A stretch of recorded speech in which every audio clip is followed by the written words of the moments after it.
On today's episode of Bass Time with Diaz, we're talking big worms.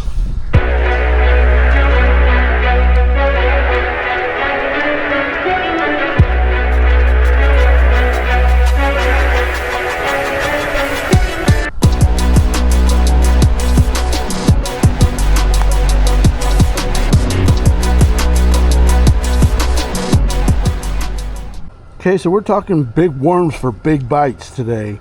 From now through September, this is a great option. Fishing in, as Bill Payne would say, 15 to 25 feet. You want to get this worm down there? Here's a good one. It's the Yum Mighty worm. If you look at this worm, I know the lighting's not that great. It's got a flat side to it, bulbous tail. That's a good option right there. A little bit older school worm is the culprit worm. This is a 10-inch tequila sunrise, or tequila shad. You notice this one's different. It's got a ribbon tail. That's a good option there. And I'm just going to go along here and show you some different types of big worms. You might pick some that you might like. Here's a Yamamoto. It's a floater worm. So the Yamamoto's known for their sinking stuff with all their salt they put in their baits, but this one actually floats, and this is like a June bug color right here. You can see it's a 12-inch worm, a 10-inch worm, and it has that little bulbous tail right there. Give it a little bit of action in the water, different type of action. And on the smaller side, we got the Magnum T-Mac from Netbait.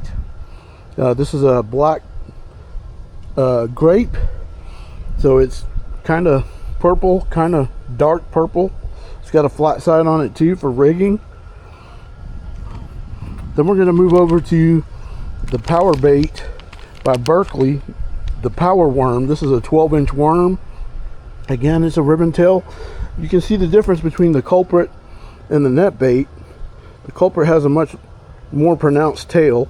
So whether you want more vibration, more action, or more subtle and finicky fish, you have some options to choose there. Then we're going to move to an old classic, the Zoom Old Monster. This is another ribbon tail worm, and I'm losing my stuff here, bear with me, the wind is blowing. This is a ribbon tail worm in June bug. It's a 12-inch. This is a great option as well. Really have a lot of drawing power with these worms. Let me pick up my worms that fell here real quick. Then we've got the old tried and true, the classic. I believe this is the one that started the big worms craze.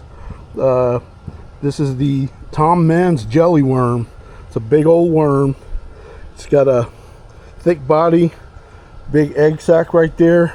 Then it tapers down, and it comes to this sort of like a flap tail at the end that gives it great action in the water as well.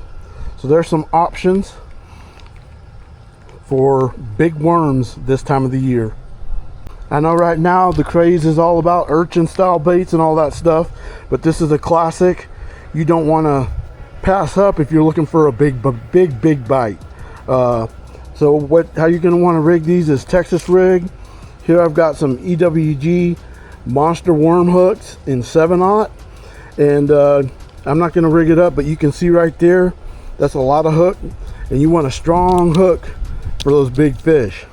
And also you'll want to rig that with a 3/4 ounce Texas rig weight. So basically you're rigging this worm up Texas rig. And a tip for you out there that don't fish this normally, let them eat that worm. Let them eat that worm so they can get the hook. You feel a bite, don't set the hook right away. You want to let them eat it and then set the hook. And usually you're going to have to hold on because it's going to be a big one going after something like this. I like to rig these different ways, mainly Texas rig with a 3/4 ounce weight and a 5 to 9/0 hook. Yes, they make 9/0 hooks. There's a football kind of shaky head that I like that's a 9/0. I'll try to link that in the description. Also, you can use these on a wobble head, or what people call a swing head, with a big hook.